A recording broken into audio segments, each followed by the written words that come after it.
là, c'est que tu parles de la maison, justement, de cet écoutant parlant, finalement, avec la maison.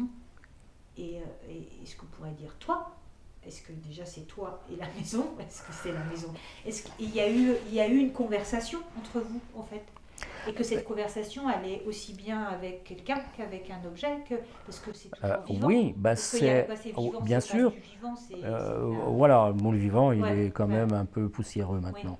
bah vas-y. Bien sûr, il y a conversation, mais avec un vocabulaire inconnu, puisque nous sommes habitués à un seul vocabulaire, le vocabulaire des mots. Mais il y en a d'autres.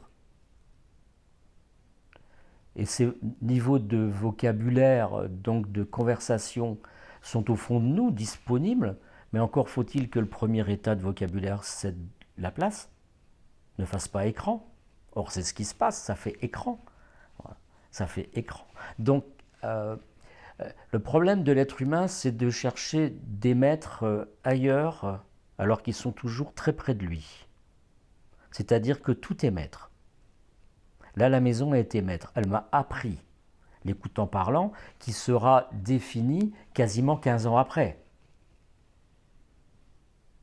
Mais je suis toujours resté, il y a eu des notes, mais qu'est-ce que c'est cette sensation qu'il y a eu? Qu'est-ce que c'est cet éclair jaillissant qui m'a coupé en deux et qui va durer quasiment 1 heure?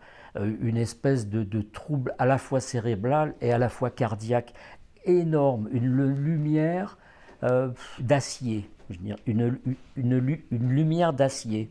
Voilà. Euh, Tu ne peux pas comprendre ça avec ton intellect. Tu peux pas. Donc, qu'est-ce que tu as en toute humilité à ce moment-là? Parce que l'humilité intervient là. Tu dois te taire. Parce qu'il y a plus grand que toi qui a fait. Tu dois te taire. Voilà. Et, et puis de temps en temps, ce coup revient dans ton esprit. Mais qu'est-ce qui s'est passé? Juste ça.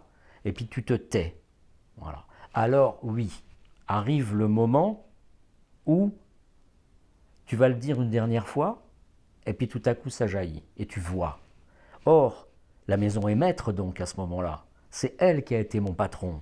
C'est elle qui m'apprend quelque chose. Voilà, c'est elle. Or, ensuite, ça va se reproduire avec un tas de choses, avec des personnes évidemment, mais ensuite avec un bol raku pour faire le matcha, qui va être maître, c'est lui qui va m'indiquer que je respire mal pendant que je bouge le fouet, et que nous sommes deux, où j'arrête de respirer et je barate vite, ou je barate moins vite et la respiration n'arrive pas à s'accorder. Le maître est toujours, pendant très longtemps, avant d'être intérieur, beaucoup plus proche que l'on pense. Et tout le monde recherche un homme. Tout le monde recherche un homme ou une femme, bien évidemment. Tout le monde. Euh, Ça peut arriver. Ça n'arrive pas souvent. Ça n'arrive pas souvent. Mais les maîtres sont là à disponibilité. Voilà, de là où il t'incombe d'être, parce qu'il est déterminé que je sois à Longwy et pas ailleurs. Donc il n'est pas question de prendre une décision de ceci, de cela. Les choses doivent venir naturellement. C'est ça, la liberté totale à un moment donné, c'est l'acceptation de tout l'ensemble des choses qui viennent et qui t'emportent. Alors on ferait peut-être intervenir là une notion de bien ou de mal, mais c'est inutile. C'est inutile. Et là, c'est toujours juste parce que tu te laisses emporter et tu n'as pris toi aucune décision d'emporter ou de te déplacer. Il y a péril dans la demeure puisqu'il y a quand même mental présent.